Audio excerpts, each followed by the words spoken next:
part-time robot, full-time nerd, author of New Yesterday and Times Ellipse. Joining me today is an absolute legend. It's an author who I've admired their sketch work and their script writing for many a year, and I've also admired their fantasy debut, which is New Rock, New Roll. If you've not aware of that or you've not heard of Richard, then it's my pleasure to introduce you to him. It is Richard Sparks. Richard, hello. Nice to meet you. How are you doing? I'm doing very well, Frasier. Nice to meet you. Yeah, it's your back catalogue of work is kind of, it's almost mythological. It's absolutely fantastic. Well, it's all lies, damned lies, and statistics, isn't what they say. So, I actually have left out some terrible things I did for money, which were you just go. Well, you try your best, and honestly, talking to young writers, they say your failures are your best teachers, because that you learn what not to do, which is kind of important. And I remember once some guy employed me to put together a series about an animatronic bear, because he knew someone in animatronics and he had this bear made, and he employed me for a few £100 to come up with an idea for this thing that never happened. And that doesn't make the edited highlights of the career. And you go away and you try and do your best, because A, he's been kind enough to employ you, and B, you want to see if you can solve the problem. I mean, as you will see in the New Rock books, they're all about solving the problem and what the F is the quest.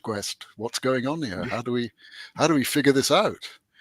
And failure is a great teacher. It's really important. Absolutely, yeah. No, I feel as though you should maybe lead with the animatronic bear thing. I mean, forget sort of writing for Rowan Atkinson and not the 9 o'clock news and Monty Python. Forget about that. Let's just go with the animatronic bear. Well, the weird thing is, I worked with Rowan when we were both in our 20s, through sort of university connections of different years, and then he goes off in his career, and he had a perfectly good writing partner, a man called Richard Curtis. No idea what happened to him, but they were a good writing team, and I just happened to be on a little theatre show, that I thought I should write something for this other guy, not just for my friend, and I knew how good Rowan was. So you cross paths with something that happens 40 years ago turns into a classic, entirely due to Rowan's performance, because otherwise it would be in the bottom drawer with all the other dead jokes. But Rowan made something of it that is, that's lasted the test of time. And like working with Jack Black on something so the PR people say, we've got to put that photograph up on the internet. And I go, well, it's just like 3 days work on a charity show, and Jack was amazing.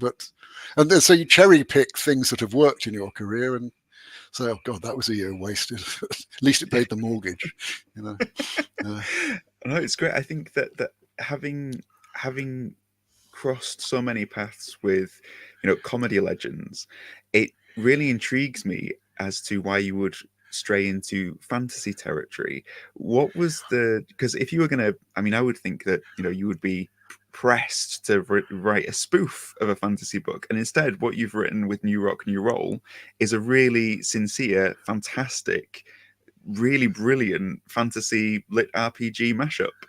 What was the thinking behind that? That's almost an irresistible softball to throw at me, because this weekend coming up is Octocon in Ireland. I'm going to Dublin for that, looking forward to it very much. Not just because I've been on antibiotics for a week or two, so I'll be able to have a Guinness when I get there, but also because in Ireland there's this expression, well, if I wanted to get to Tipperary, I wouldn't start from here.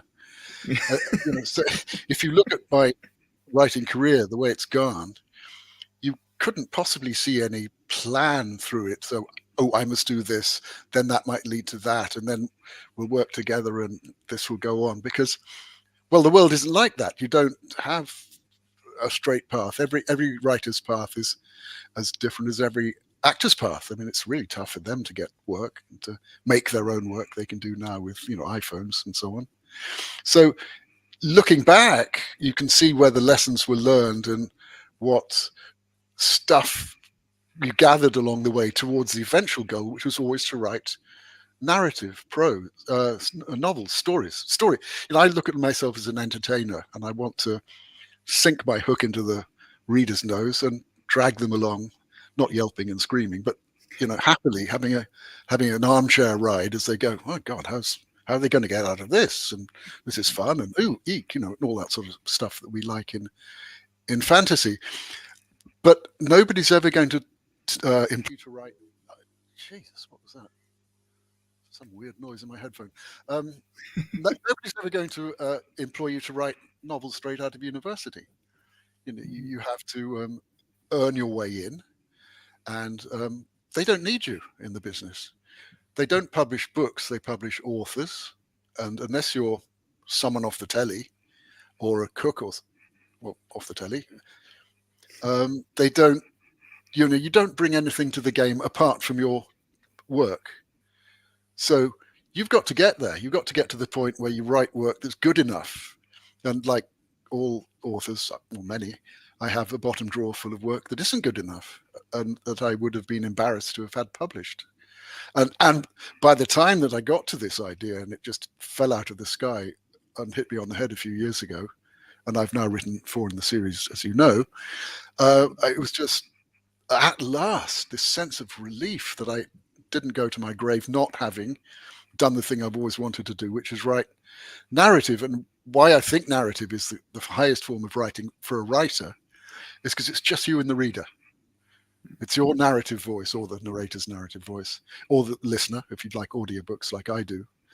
Whereas in the 40-year career to get there, I've worked in other forms where film is a director's medium, stage is an actor's medium and a director's medium, opera is a composer's medium, a singer's medium, a conductor's medium, a musician's medium, not just you and the audience.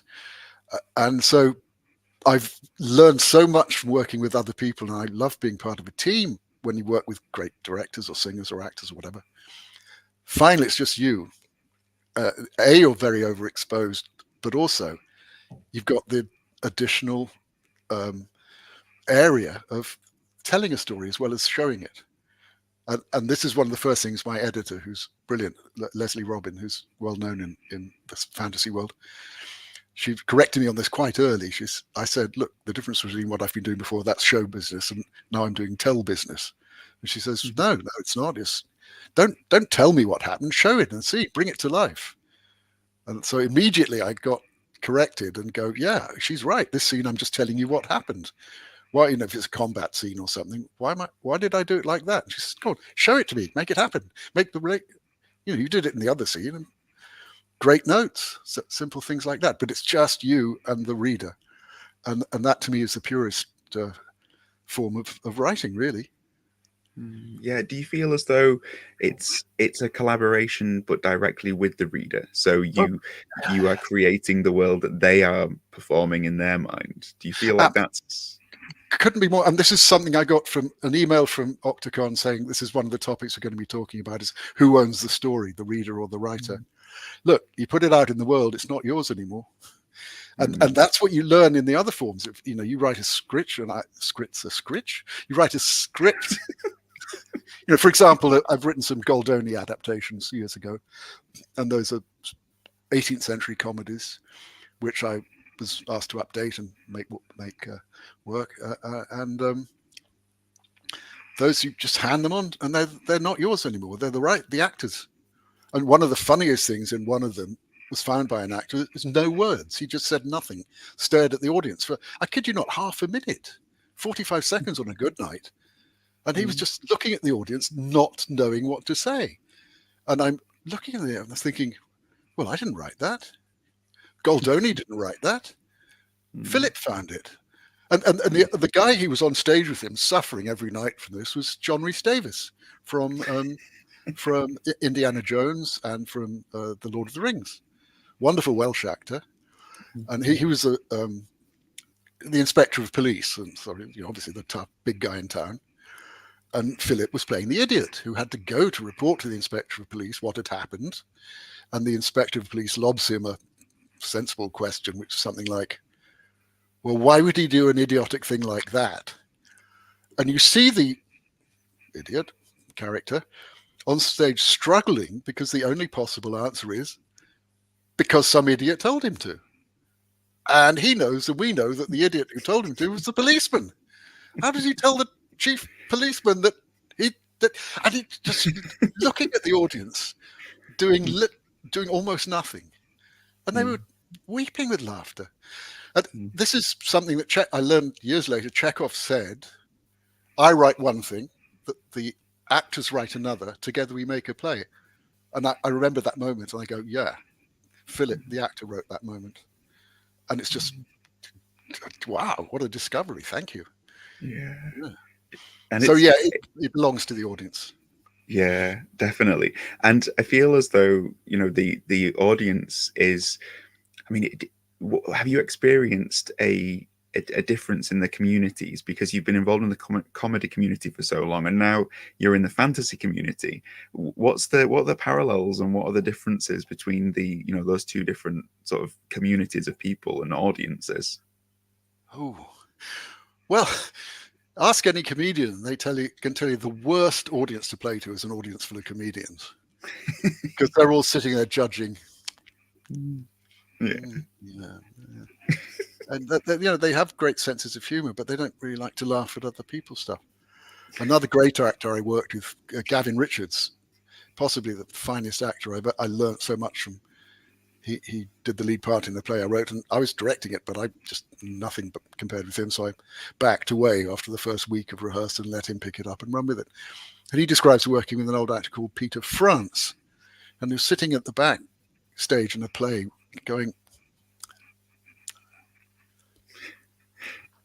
and Gavin said after us, "What are you doing?" And he said he missed a laugh there, he missed another one there, because he'd done the play before. So he had a standard to which this other actor was missing opportunities. So, to answer your question, the community in the science fiction fantasy world is incredibly welcoming, because we're all fans. And my publisher, Kasich, is an American imprint of Arc Manor. He has a romance imprint as well. And he says he loves the fantasy occasions because he's a fan, and we all have a beer together, and everyone's really friendly. And he says the romance conventions, everyone's in business suits, earnestly making deals in the corner. Sounds like hell to me. But the community is really friendly. And the opera community, for example, is very enthusiastic because they love the art form. Fans are just, if I'm a fan of something, I go, yeah, I'm just thrilled to see the work. Yeah. And is that what initially sort of inspired you to take that plunge into fantasy, because you are such a fan of it? What inspired me was my love of role-playing games, which I discovered.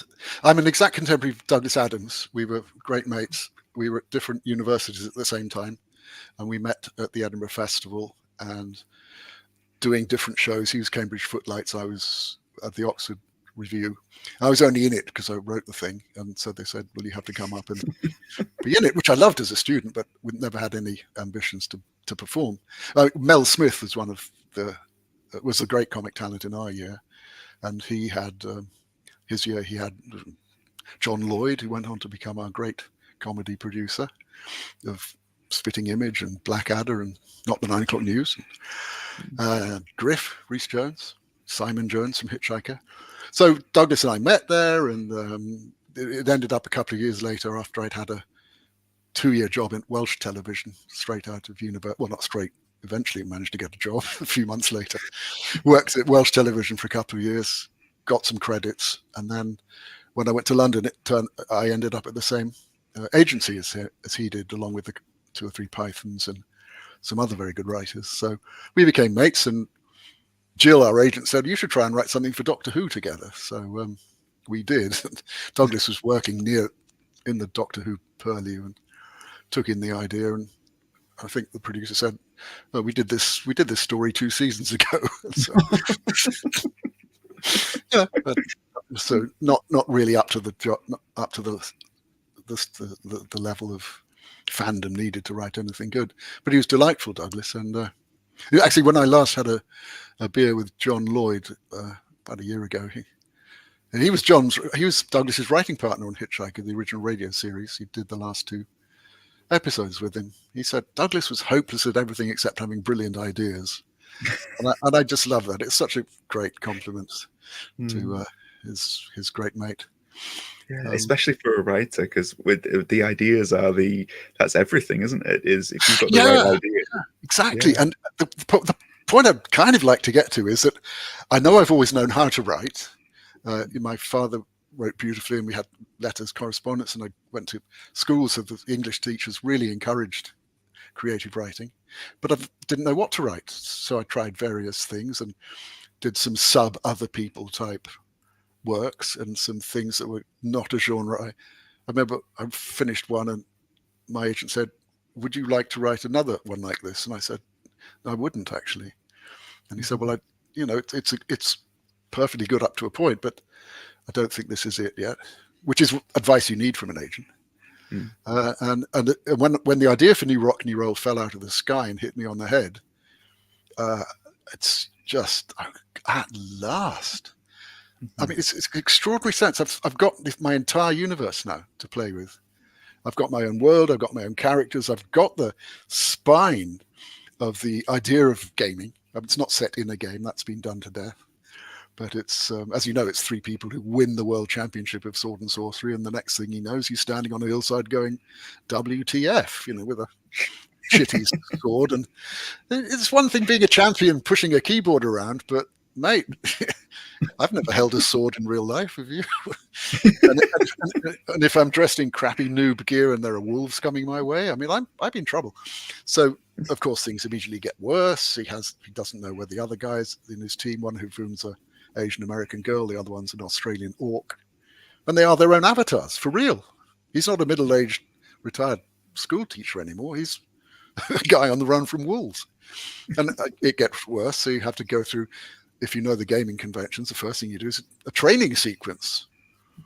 So eventually he gets somewhere where he learns to be halfway competent, and then this quest unfolds. So, and this can go anywhere. You finish the map here, you can go on to another realm and do another thing, and it's totally inspirational. I'm not going to pretend it's always easy, because it never is. Sometimes it flies, and other times you have to throw dozens of pages away. And that's not the direction the story wants to go. I've got to figure out.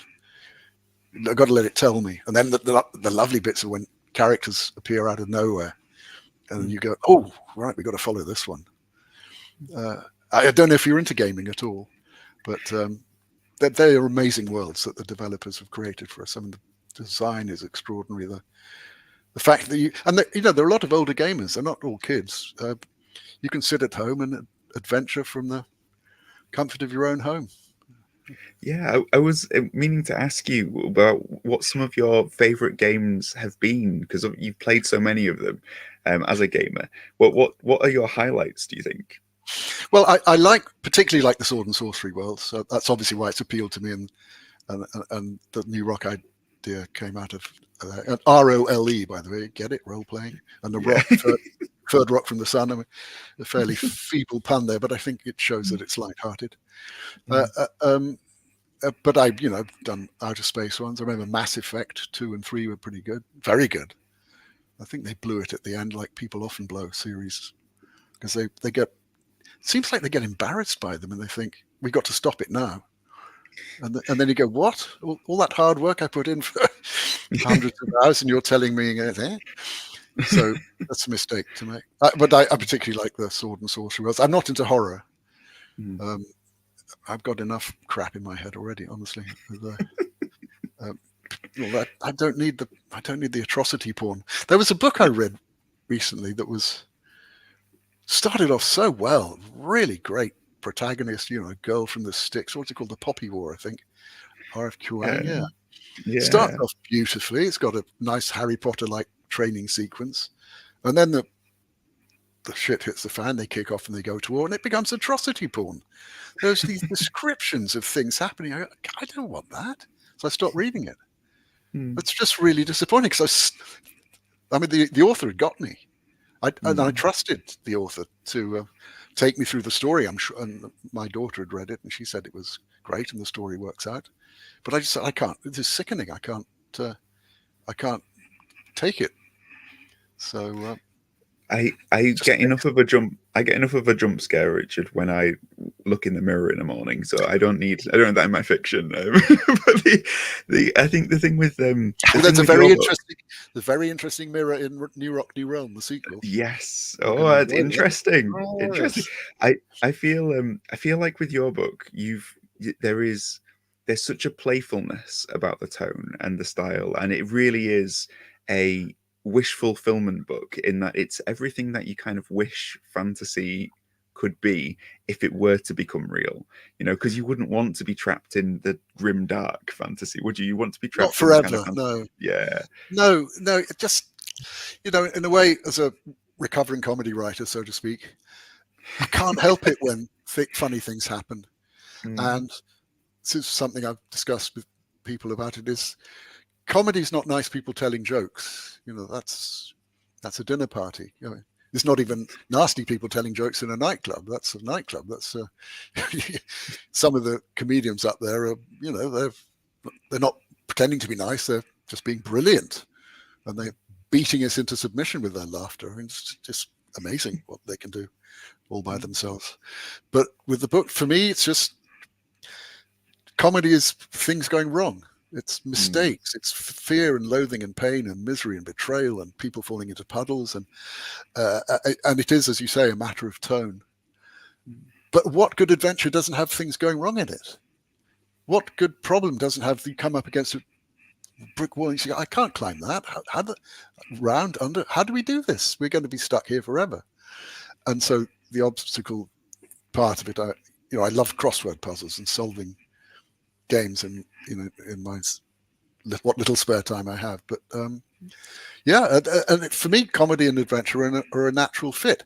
And if you look at a master like Hitchcock, he knew well enough not to just keep scaring you. He would scare you, then he'd make you laugh. So you go, oh, phew, that's over. And then he'd go, he'd come back and get you harder the next time. And he was brilliant at it. And so, although I don't do horror, I'm sort of doing the same thing by not repeating the effect. I mean, I had a good friend. As you know, I live in Los Angeles now, and I have a good friend there who's now sadly dead, Bill Link, who created Columbo and Murder, She Wrote. I think he created 14 shows that were on the air. And he had some Hitchcock stories that he told that were, I just sort of sunk in, and you get the sense of, oh, that's how the good guys do it.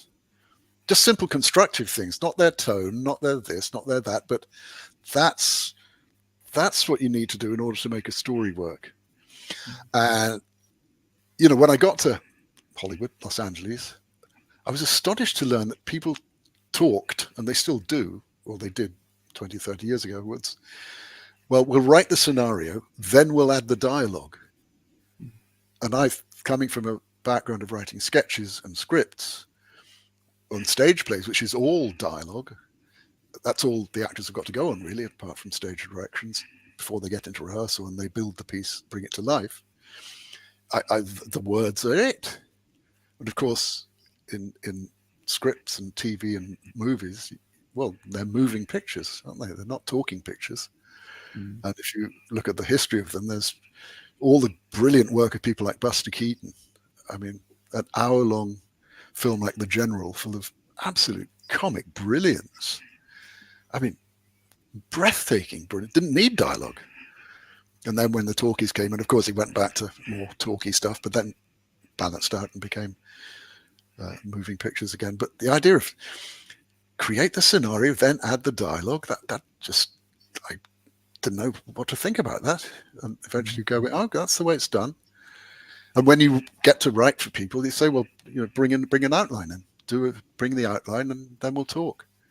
And so you bring in an outline and say, all right, you got the job, go away and write the script.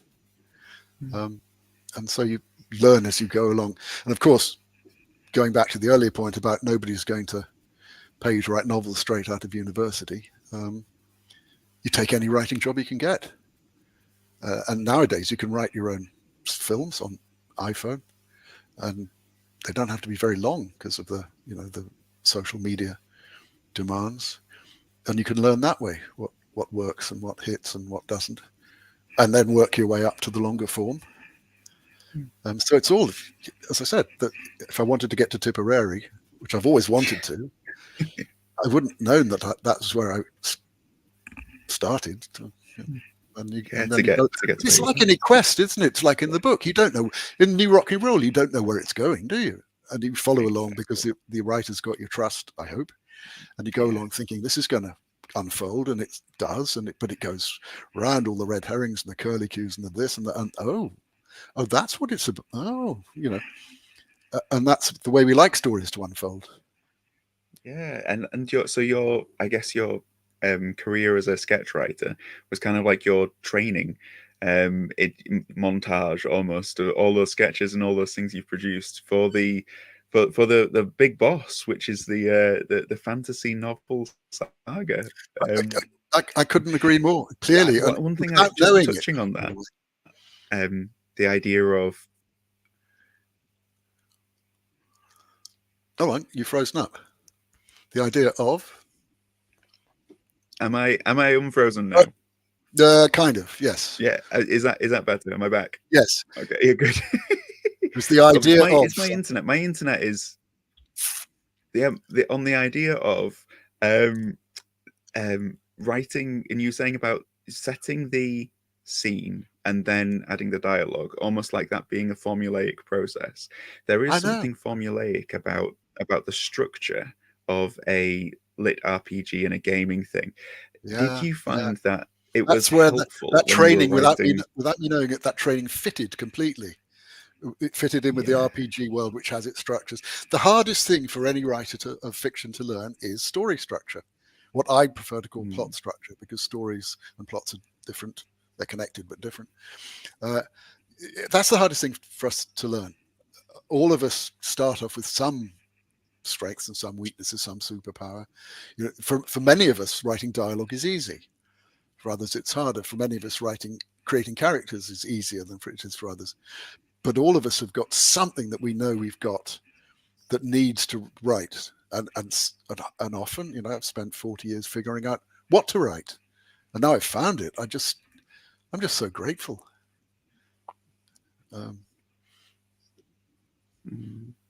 Did I answer the question? At what point do you remember the first moment?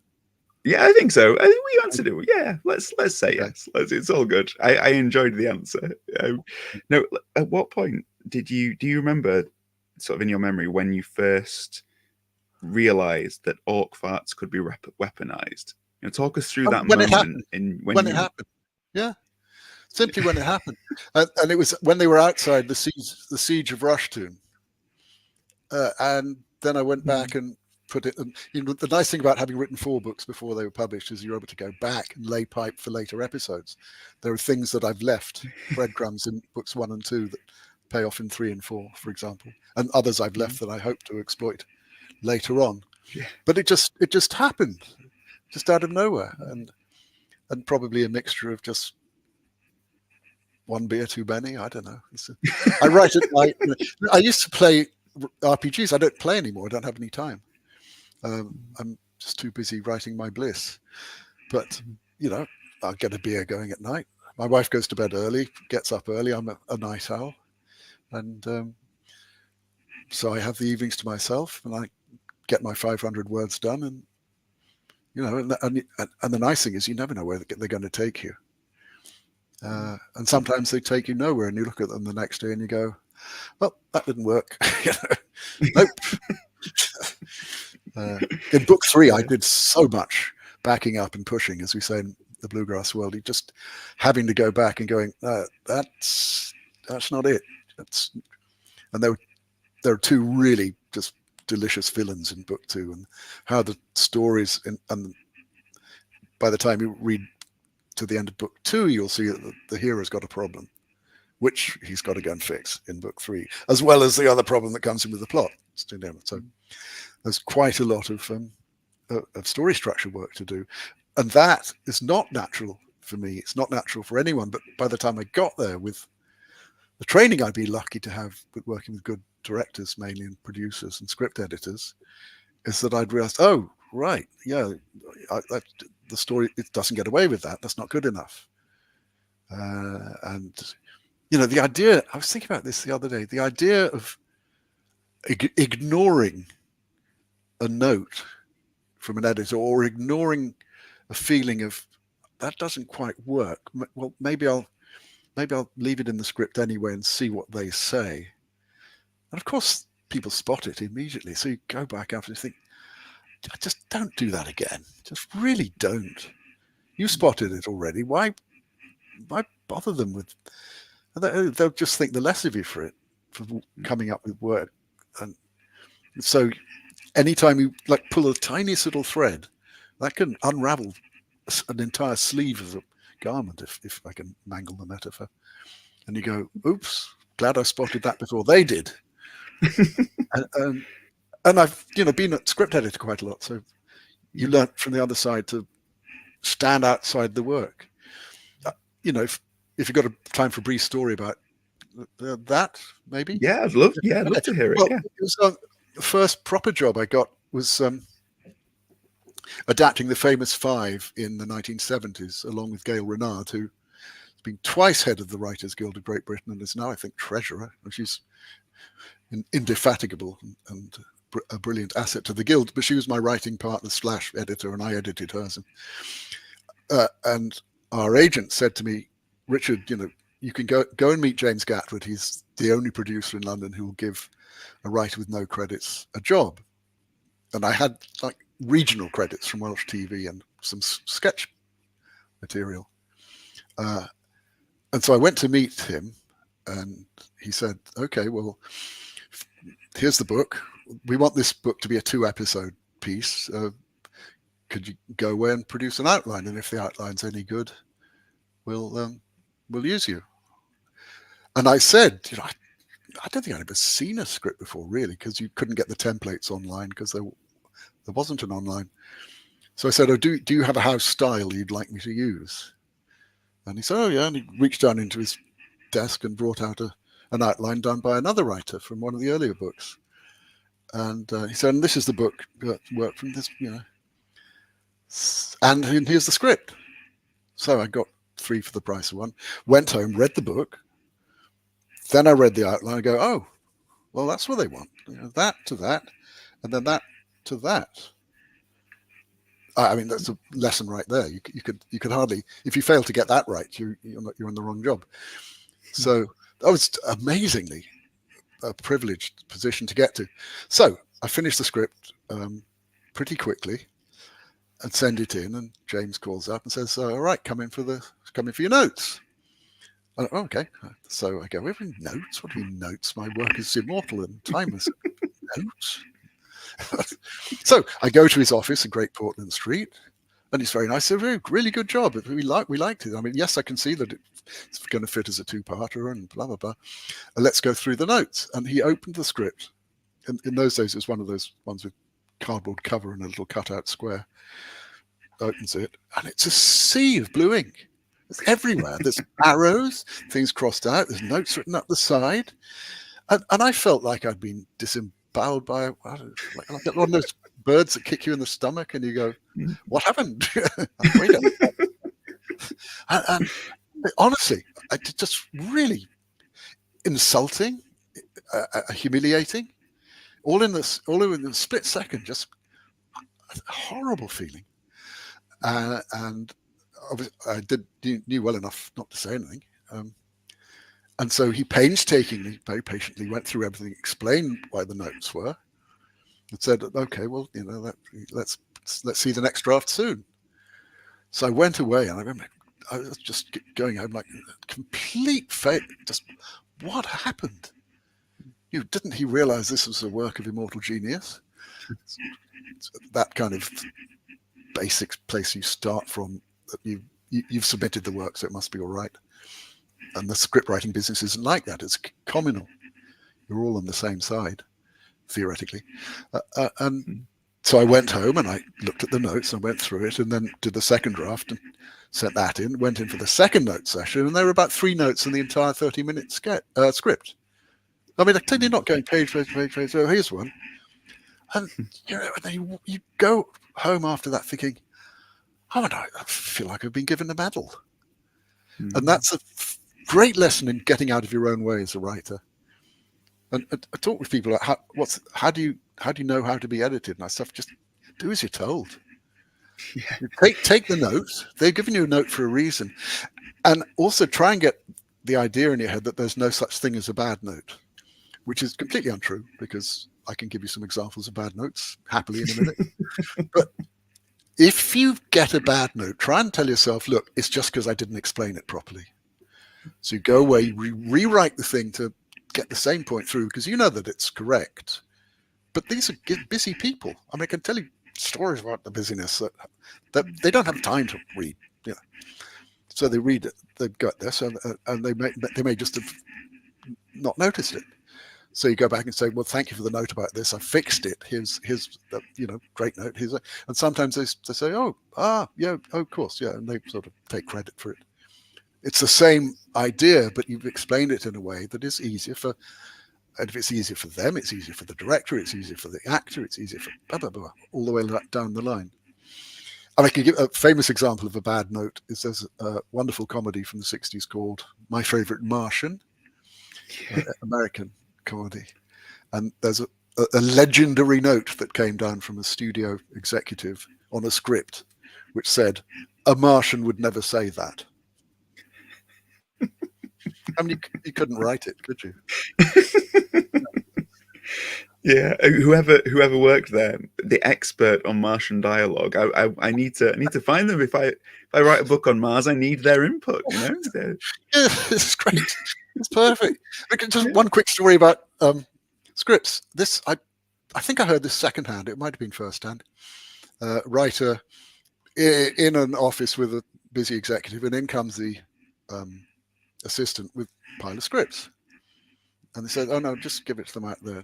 But they need the answers today because of something. And the executive goes, oh, God, all right, bring him over. So there's this part, let's say there are 12, right? And the writer's sitting over there. And the executive goes, no, yes, no, yes, no, yes, no, yes. And those go in, give these to the readers. And the writer says, oh, how do you make that decision? You didn't even look at any of the scripts. And he says, oh, come back. Right. No, I think the assistant had left the room. He said, right, okay, look, over here. Here, look, beautifully ring bound, designed, Kinko's printed, lovely ring binding, looks gorgeous. That's not the way we do it. That shows you're an amateur. It should be a 10 by 8 paper with 2 brads in the holes, not 3, never one in the middle. One in the middle, you're an amateur. It goes on the amateur pile. They don't have time to read that stuff. If you present something that's not industry standard, they won't even read it. I don't care how good it is. It's not me, it's them. They won't read it. And I've asked people over the decades how many pages they will give a script before they drop it. And the answer is usually between 6 and 15, 20. If you haven't persuaded them by that stage that it's any good, you haven't done your job.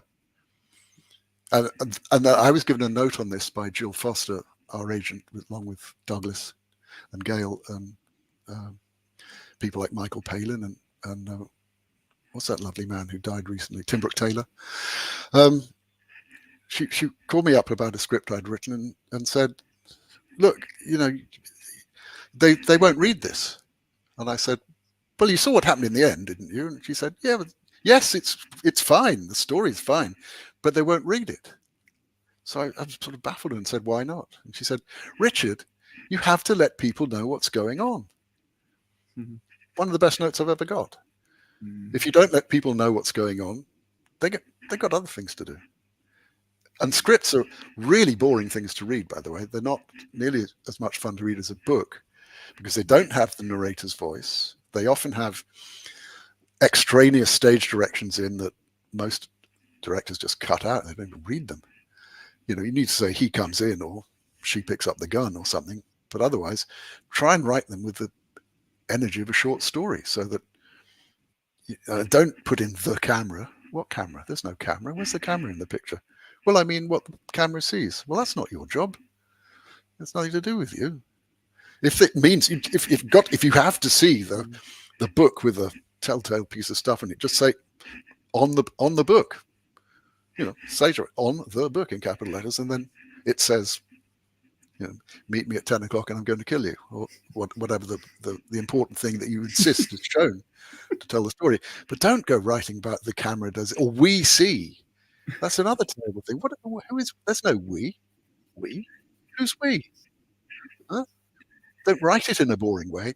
Try and entertain people, because, as I said, the finished film's going to be delightful, but the blueprint towards making it, they're hard to read.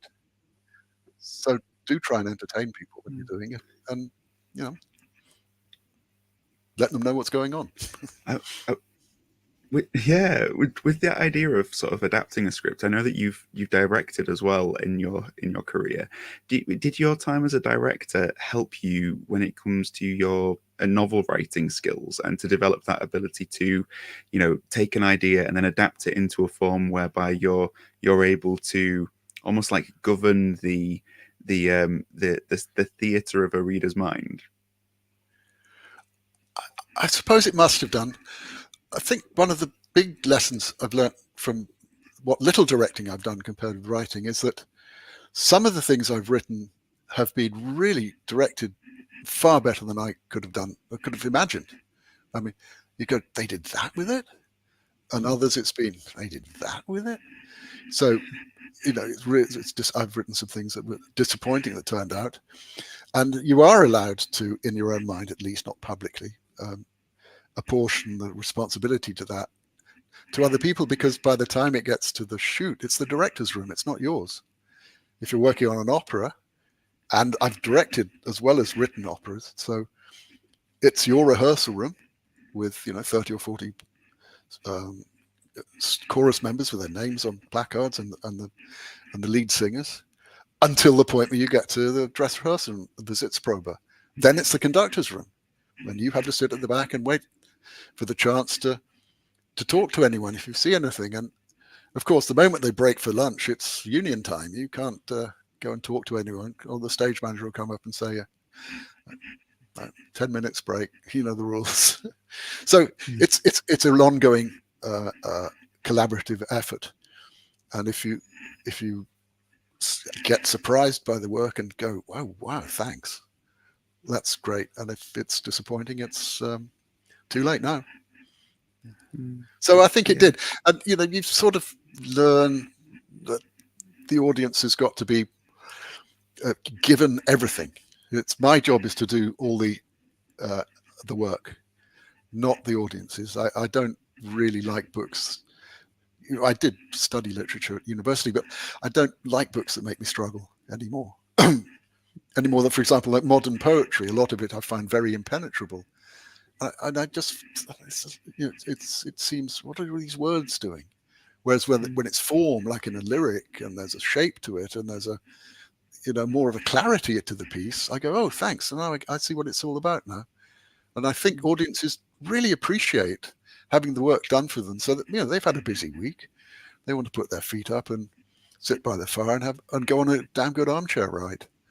And if you don't do that, I don't think you're delivering.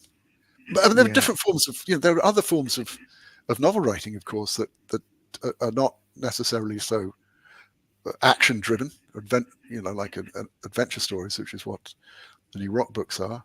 I mean, a lot of literary fiction is much more, what should we say, sedentary, and much more realism based, reality based, which is why I love fantasy, because you can go anywhere. You can do this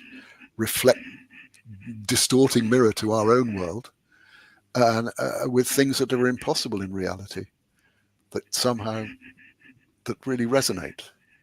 But it's my job to do the work, not yours as the reader. Your job is to enjoy it. And that idea of something having a structure that's familiar, that sort of it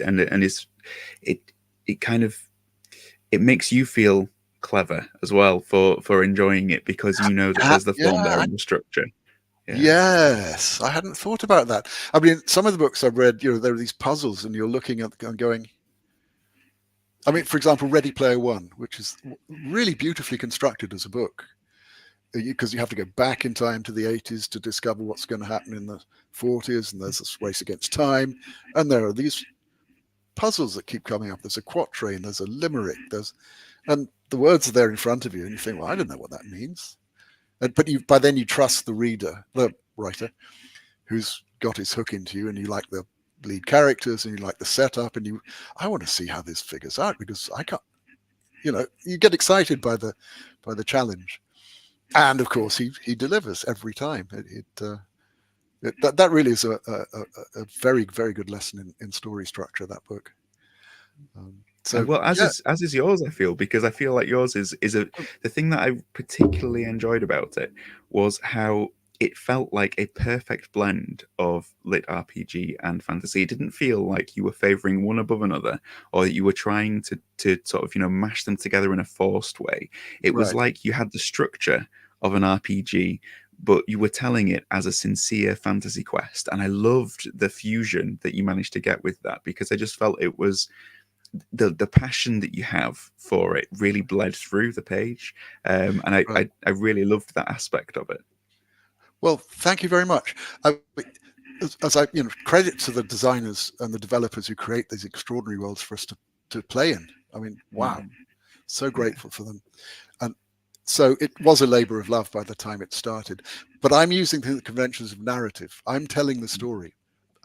With respect to my editor, I'm actually showing the story, but telling it at the same time, trying to show as much rather than just tell what happened, but to bring it to life. So I'm using those conventions, which have been around for hundreds of years, certainly for the last 200 years of Gothic and science fiction, and all the masters of the last couple of centuries, from like Mary Shelley onwards. So yeah, there's a lot in the history of fantasy writing, but kind of this whole new world of RPGs, which are all using the same material. They're all drinking from the same well, drawing from the same well, rather, which is our cultures going back to, well, Beowulf, for example. Tolkien didn't invent orcs. They're in Beowulf, and he was an Old English scholar. What of the Arabian Nights, but not fantasy? What is the Ramayana, if not fantasy? I'm trying not to be Eurocentric here. The Eddas, the sagas, the Ring cycle. I mean, Tolkien said there would be no Lord of the Rings without Wagner. And I can quite see his point. And when you get older in life, by the way, I do recommend Wagner. When you discover him, you just go, where has he been all my life? It's like, whoa, this is extraordinary. I mean, I am a fan, and it came out of my love of role-playing games, and I would just happily give all the credit in the world to those things that inspired me. But by the time I got there, I got so much from reading other people, from studying things like the Greek myths and Nordic stories and these worlds, and then putting my own spin on them. For example, my orcs are nothing like Tolkien orcs. His are pretty much two-dimensional monsters, and mine are the salt of the earth guys. I mean, they like nothing more than a good scrap and a good booze up afterwards. So they're great fun, and I have really. As I told you, I've been sick for the last few weeks, so I was lying in bed the other day in recovery, and I just had this wonderful scene of two orcs arguing, and the chief comes out and sort of, kind of, not physically, but knocks the head and says, look, outside the walls, there's 100,000 pit elves who want to come in and just eat us all alive. And you two are arguing about this, and get your act together. And then the scene just went on and on and on. And then there's this whole thing about how are we going to survive long enough for any possibility of help from outside to come, and the games that are played and how they die. And it's just tripping out on the world. It may be a scene I've never write, but I've imagined it, and that's just just overjoyed to have this world to play in. And I do feel as though you've really sort of not just differentiated physically between the different creatures that are in this world in New Rock, New Roll, but also culturally as well. You can feel that the orc is an orc, and the Australian who becomes an orc is taking on the culture of the orc. It's not just it's a natural fit. isn't it? Yeah, yeah, It's a natural fit. And Krista, the Asian American girl who's the dual wielding sword dancer with her Asian swords and and her attitude. Yeah, I really wanted it to be inclusive. I mean, one of the things that I knew was that it was going to start small and spread. So it can only start in one part of this world.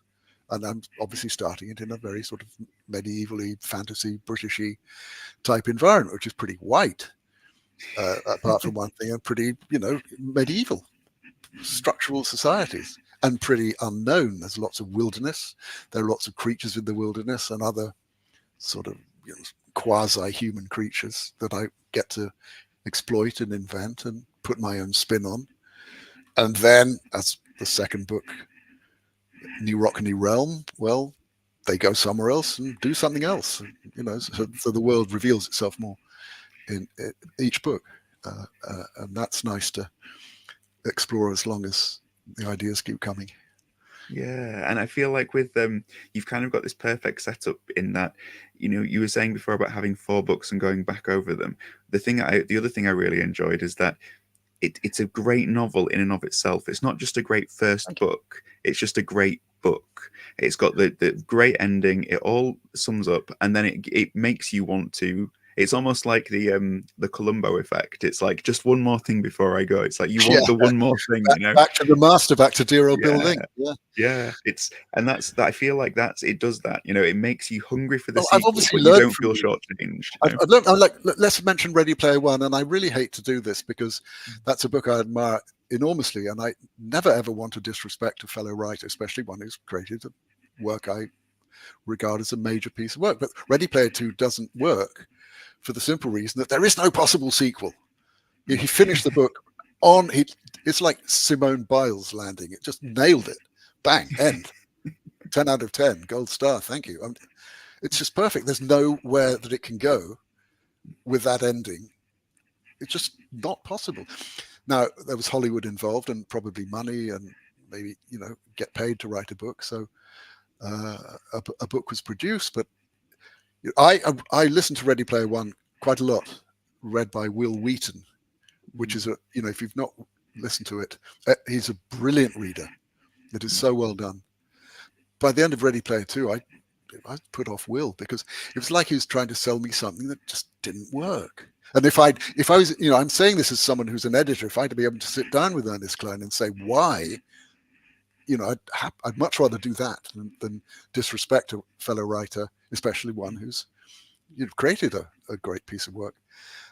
I'd love to sit down and say and discuss it as a fan with him and as an editor, and this that. So yeah, that's why probably as a result of that, I'd finished it. Anyway. But I really knew that this was not going to be the end of the story. So, and also the first thing you do when you come up with any story, any script, is you figure out the ending. You don't need to know the 400 pages before you get there. But how can this pay off? This has happened. Wow, great setup. How did it happen? Why did it happen? Blah blah blah blah blah blah blah. So the first thing you need to do is figure out if it's going to land, to use that word again. So I made sure that it was explained in a way that you go, oh yeah, that makes sense. Kind of, yeah. Actually, yes. Wow, I wonder what's going to happen next. It's clearly, that's not the end of it, is it? That leaves me an out to go off and, well, basically, if you play a lot of role-playing games, you'll find that you clear one map and then you move through to the next map, which is usually a higher level, and there are more quests and adventures and discoveries on that map. Then you go on to the next one. So I'm using those conventions, which I think are probably pretty new and really invented by the RPG writers.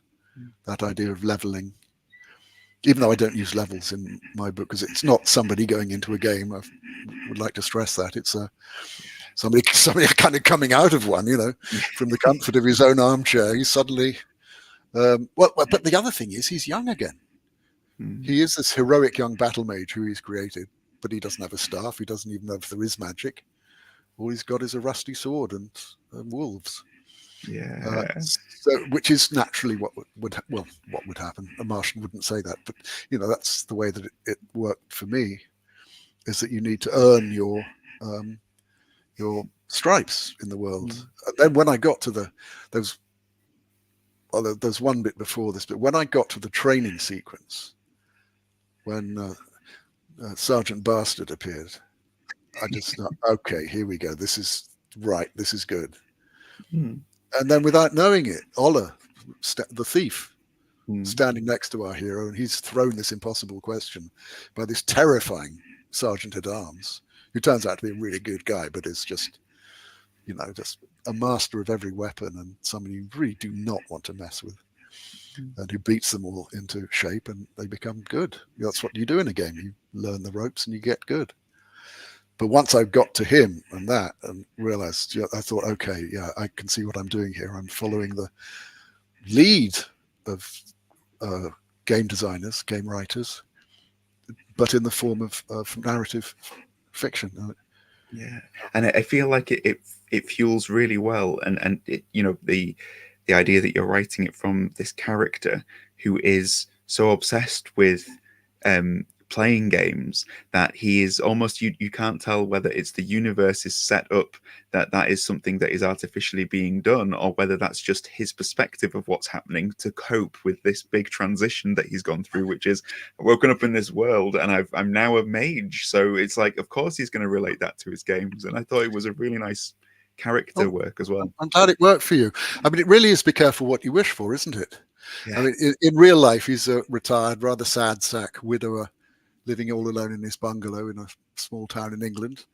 He doesn't even have a dog anymore, can't even be bothered to replace his dead dog. But he spends all his time gaming, and his two best mates, one is he only knows their avatars. One is this cool young Asian American chick from Orange County. That's all he knows about her. She could be lying. And the other's an Australian orc. And together they are just unstoppable. They just happen to be really good. And so, and actually the idea came because one day I was in I think it was a PvP game, player versus player. And I was just galloping around. I just thought, what would it really be like to be this guy? Galloping around with my mates, going off to create mischief. And instead of sitting here in my slippers and bathrobe, pushing a mouse around, just actually going off with a magic staff under my. So what would it really be like? And so when you get there, you think, it's going to be like this. It's not so easy.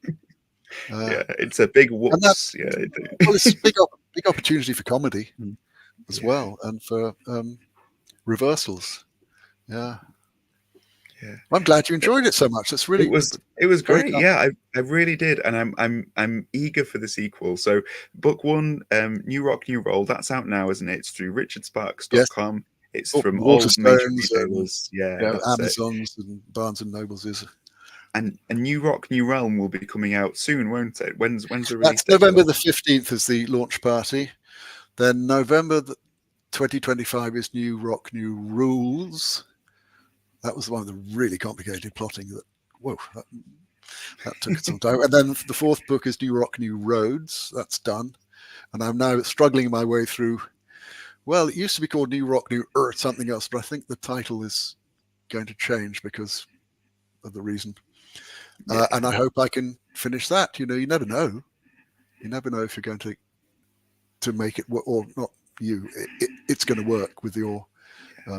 it's the elephant. It goes where it wants. You're perched on its back thinking you're doing something, but and of course you just love it. I mean, I read a great quote the other day. Something like, "If joy is the foundation of what you do, if joy is the foundation of what you do, everything's going to work out all right." And I looked around and thought, foundation. That's the word. Doesn't mean it's always going to be easy or it's always joyous, but if you're starting off with joy at the heart of the work, you just stand a chance. If you're not, I've got a book in the script cupboard here, which I think I've dropped on page 285, maybe 385, just halfway through it. I was thinking, who on earth would want to read this rubbish? I don't. It was trying to bridge a gap between a type of book and another type of book. And instead of, wow, these things are really going to work, it fell between two stools. It was, it was the tone was wrong, and I sort of plodded through it manfully. That's one I didn't finish, thank God.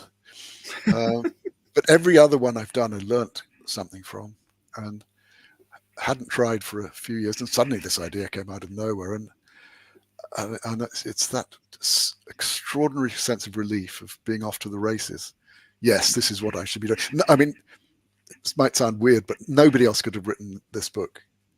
Anyone else could have written the other ones in the bottom drawer that didn't get anywhere. They were halfway good. Or, like, for example, you might read a cozy detective novel, and you read several, and I enjoy those, and sometimes I can't tell one writer from another. They're all fine, enjoying it. But if you try and see what I mean, that like kind of anyone could have written them is a little bit suspect of a statement. But when you get your own thing, your own pride and joy, it's yours, and then your job is to give it to the reader. It's what I've always wanted to do. Yeah, and you're doing it, and you're smashing it, because the joy that you've found that you built upon with this book, it has grown into something that is joyful, and it is fun to read, and it is all of those things that you want it to be. So congratulations, Richard, and New Rock New Roll. If anybody here is joining us live, thank you very much for joining us. It's great to have you here with us. And yeah, thank you for joining us, Richard, as well, and for imparting your wisdom and your insights into the book and into your career and your writing. It's been such an enjoyable discussion. I've really enjoyed it. Well, thank you so much for your kind words, Frasier. As you can tell, I'm very glad to have found my bliss at last, and just hope I can keep on. Especially when you get feedback like that really is encouraging, and you know that there's an audience out there for this stuff, and I'm much appreciated. Thank you. Thank you, Richard, and yeah, and we'll see you next time on, well, hopefully with New Rock New Realm, and we may get the chance to do this again at some point. You never know, but absolutely, of course, yes. Yeah. Let me know what you think of it, and we'll discuss it. Like, what would happen in this, like fan fiction, which is, I think is a good thing. What would happen in there, and this and that, and it's a world. It's like fans of Lord of the Rings get together and talk about it. Imagine what it would be like to be in a fantastic world. Like, because the thing is, stories make sense. Life doesn't make sense from beginning to end. As I said, starting off 40 years ago as a writer to where I am now, it doesn't make sense. But stories make sense. They've got beginnings and middles and ends, and they tie the world up and put a ribbon around it, and we go, oh, yeah, that explains life. That explains this part of life, at least. And that's why we love, because they make sense of the nonsense, don't they? That's brilliant. That's a great line. I'm going to steal that. Yeah, you're welcome to it. It's all good.